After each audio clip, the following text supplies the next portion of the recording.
네, 안녕하세요. 토커바웃 아트 토커 김찬용입니다. 오늘은 지난 시간에 이어서 근대미술 1타 정리로 좀 가보도록 하겠습니다. 자, 박수.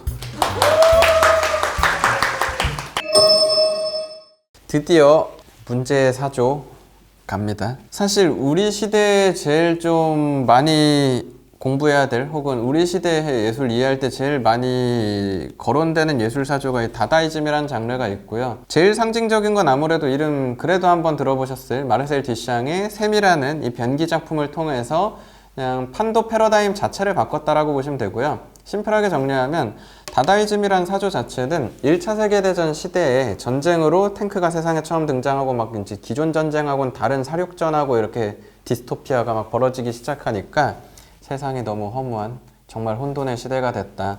허무주의 예술 하겠다. 라고 접근한 거여가지고 다다라는 단어 자체가 아무 의미가 없습니다. 그런 막 썰은 존재합니다. 이거 단어 선택할 때 이 사람들이 취리에 모여가지고 우리만의 새로운 예술, 허무주의 예술 하자고 사전 피고 아무 단어나 하나 이렇게 뭐 칼 꼽듯이 골라가지고 선택된 단어가 우연에 의해 선택된 다다다. 그래서 정말 의미를 부여하지 않는 사조다. 라고 평가를 받는데, 그렇지만 오히려 예술적으로 접근했을 때는 의미로 도배되어 있는 예술이라고 할 수 있을 것 같아서, 이 사람은 프랑스인이지만 2차 세계대전 통해 미국으로 피난 갔다가 항공박람회 막 이렇게 가보니까 막 거대한 프로펠러하고 항공모함 같은 거 자본과 기술력으로 만드는 모습을 딱 직접 목격하고 나니까 아, 이거는 미켈란젤로 부활시켜서 망치 쥐어줘도 인간이 도달할 수 있는 제작 영역이 아니다. 이걸 깨달아 버려서 이미 기술이 인간을 압도하는 시대가 도래했고 이건 앞으로 더 심화될 거라는 걸 이 사람은 깨달았기 때문에 새롭게 도달하는 20세기에 예술가의 역할은 붓터치나 망치질 같은 장인정신 연구할 게 아니라 시대를 읽고 선택하고 이야기하고 시대를 철학하게 하는 게 예술가의 역할이다 라고 접근해서, 대표적으로 개념적인 예술, 그 컨셉추얼 아트, 제가 늘 제일 좋아한다고 얘기하는 그 뇌에다가 자극 박아주는 개념 예술계보의 상징이다 보니까 세 가지 표준 정지선이라는 작품도 이거 제작하는 방식이 1m짜리 실 딱 자른 다음에 위에서 이렇게 떨어뜨립니다. 떨어뜨리면 각자 다르게 바람에 따라 툭툭툭 떨어지겠죠. 그 떨어진 모양 그대로 박제한 다음에 그 모양 그대로 나무의 치수 자를 잘라가지고 이 세트를 그냥 작품이라고 보여주는 겁니다. 이게 얘기하는 건 우리가 예를 들어 뭐 1m 혹은 뭐 1인치 막 이런 식으로 정해놓은 그 수학적인 수치가 되게 절대적인 진리인 것처럼 많이 생각할 수 있지만 그게 얼마든지 진리가 아니고 변화되고 세상에 우리가 믿어왔었던 그 모든 것들은 얼마든지 다르게 보이고 새롭게 해석될 수 있다라는 그 망각하고 있는 시선을 깨부수게 해주는 게 또 이 세 가지 정지선, 표준정지선이란 작품이어서 아마 지금 시청하시는 분들 중 몇 분은 들으면 들을수록 개소리 같네 라는 생각이 스치실 수도 있을 텐데, 그 개소리가 마신 장르라고 생각하시면 됩니다. 아름다움을 보여주는 미술의 영역에서 순수 예술의 개념으로 가기 시작하면서 예술이 가지고 있는 기능 자체를 좀 바꾼 시즌이라고 생각하시면 되고요. 밀레니엄 시대 전에는 20세기, 21세기 제일 큰 예술에 영향 미친 사람 누구냐라고 사학자나 비평가들에게 설문했을 때 1위로 뽑힌 게 저희 만나봤었던 피카소의 아비뇽의 여인들이었다는데요. 2017년 시즌쯤 해가지고 유럽에서 다시 이 조사를 했을 때 우리가 살고 있는 현재 미술에 제일 큰 영향을 미친 작품 1위는 지금은 뒤샹의 샘, 변기다 라고 바뀌어있는 실정이어서, 그만큼 지금 우리 막 미술관 가면 침대도 작품이고 시계도 작품이고 온갖 거 다 작품이 되게 된 게 이 사람 때문이다.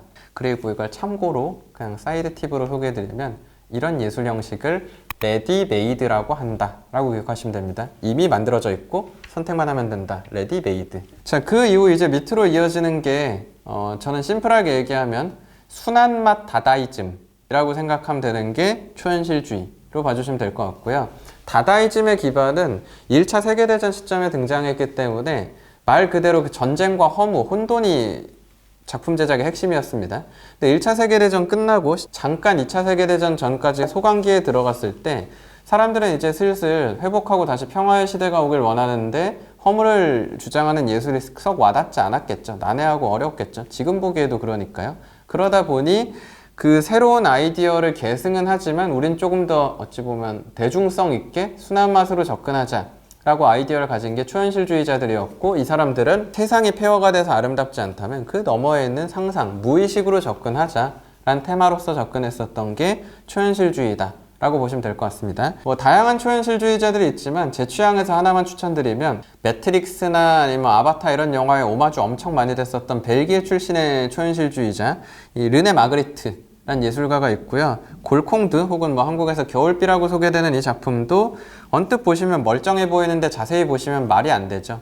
이와 같은 비가 내리는 사람이 막 보이는 이런 형태의 예술을 기법적으로 얘기할 때 데페이즈망이라고 얘기하고요. 이게 낯설게 하기란 의미를 가지고 있어가지고 우리가 알고 있는 익숙한 것들인데 그걸 낯설고 새롭게 배치해서 보여주는 것만으로도 우리가 너무 당연하게 받아들이고 있었던 세상에 대해서 의문을 갖고 새롭게 관점을 갖게 될 수 있다는 거죠. 대표적으로 마그레트의 피레네의 성이라는 작품도 멀쩡한 풍경 같지만 말이 안 되죠.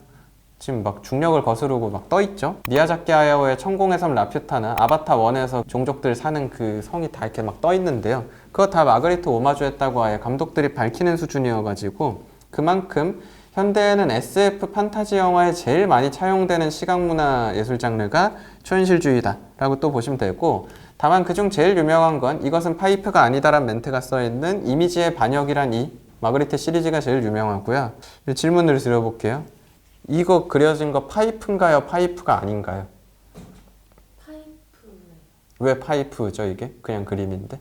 이게 모순에 빠진다는 게 핵심입니다. MBTI T냐 F냐 뭐 아니면은 문과냐 뭐 이과냐 이런 느낌 차이로 보시면 되는 게, 이성적으로 보시는 분들은 문장에 더 공감하는 거죠. 이것은 파이프가 아니다라고 써 있으니까 듣고 보니 맞네, 이미지일 뿐이지 저건 파이프가 아니지 라는 문장에 공감하지만, 감성적으로 보시는 분들은 근데 우리는 이렇게 생긴 거 파이프라고 부르기로 했고 이게 사회적으로 합의된 약속인데 이 형상을 우리가 파이프란 언어로서 표현하지 않으면 우린 이걸 뭐라고 불러야 되는데 라는 의견 간의 이런 모순이 발생하게 되죠. 우리가 가지고 있는 언어라는 게 많은 걸 표현할 수 있을 것 같지만 사실은 사회적으로 소통을 위해 최소한으로 정해놓은 그냥 소통의 약속일 뿐이기 때문에 절대적으로 보이는 그 의미가 사실은 그렇게만 존재할 필요가 없다는 걸 비틀어 버림으로써, 예를 들어 제가 좋아하는 동시대 미술가 토레스 이런 예술가가 시계를 시간 보는 기능이 아니라 연인으로 해석해내고 이러는 것처럼 관점을 열면 세상이 얼마든지 다르게 볼 수 있다. 이게 또 여기서 아이디어가 개념적으로 확장돼 갔다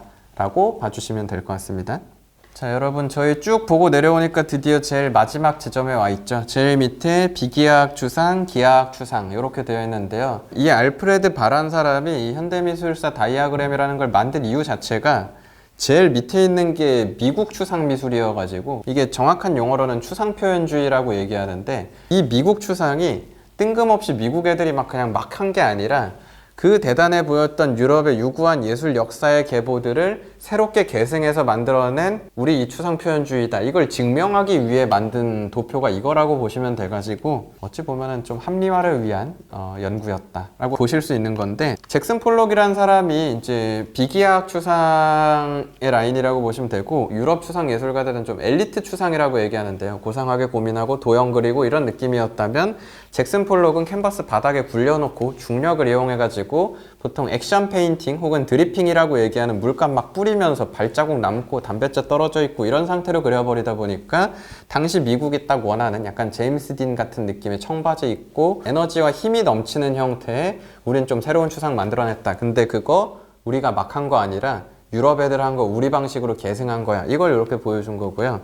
가운데 마크 로스코란 예술가가 기하학 추상 계열에 속한다고 보시면 될 것 같고, 폴록이 훨씬 좀 역동성이 강하다면 로스코가 추구했던 건 보통 순곰이라고 얘기하는데요. 사색하고 명상하고 좀 고민하고 반성하는 그런 류의 작품을 꿈꿨기 때문에 요즘 우리나라에선 그 단색화라고 보통 얘기하는 색면 이용해서 하는 추상의 계보가 사실 여기 영향이 되게 컸다고 보시면 되고, 가까이서 보라고 막 얘기를 하는 이유가 여러 겹칠해 놓은 색의 이 흔적들, 수평의 흔적들을 보다 보면은 가까이서 보면 우리가 마치 그 지평선이나 수평선 봤을 때 되게 깊게 보이는 것처럼 이 색이 나랑 분리된 그냥 감상용 캔버스가 아니라 내 눈에 앞에 펼쳐진 색이라는 공간으로서 인지하게 되고, 그걸 느끼면서 스스로를 돌아보고 내면의 거울을 바라보듯 명상하고 사색하라, 이런 걸 유도하는 진지한 느낌이 드는 게 로스코, 그리고 뉴먼으로 이어진다고 보시면 돼서, 뉴먼 같은 경우에는 로스코하고 차이가 수직을 이용합니다. 여러분 예를 들어서 햇빛 떠 있을 때 완전 암실처럼 다 문 막아버린 다음에 어둡게 해놨다가 문틈 살짝 열면은 햇빛 반짝이게 쭉 일자로 들어오면서 뭔가 되게 압도되는 느낌 받게 되죠.